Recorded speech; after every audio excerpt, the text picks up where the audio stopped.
we start with what Mike Sedini, I already mentioned him before, founder of the organization. He espouses this very strongly, and so do I. Don't come with a criticism unless you have a solution to offer. I don't even care if it's a silly solution, but start with a solution. So some of these are preconceived solutions like ban the guns. Okay, well, if we're banning all guns, I'm not really attached to that. You want to ban all guns and wave a magic wand and make them all disappear. Cool. All right. I'm not going to die on that hill. Not going to happen though. So that's not reality. So we're not going to live there. That's a non-starter. So let's meet the problem where it is, which is 300 and something million guns, which is more than people we have in this country.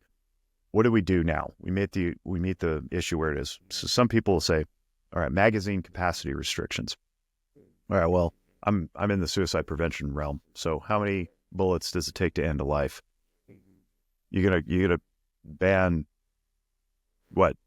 Anything over one? I'm not interested in having the conversation about 30 is too many. I can also make an argument that 30 is plenty for fending off multiple intruders in a home invasion or in a mass shooting with multiple assailants. So then you go, all right, well, what about mass shootings? Well, okay, mass shootings are, as Dr. Jeffrey Swanson from Duke University once said, it's like trying to find a needle in a haystack. They are so statistically infinitesimally small, they're irrelevant.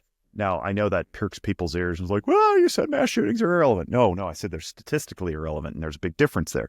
So statistical irrelevance is on that pie chart that I mentioned, 60% are suicides, 30% are, homicides. Well, what are the mass shootings? 0.3% on average. They're less than 1% of all gun deaths, but they're sensationalized because they're scary and you never know when one is going to happen. And that's very scary. And the media love dragging those out. And it's not because the media are necessarily pernicious in their approach, although some may be, or that may be accused of being. It's that it sells clicks.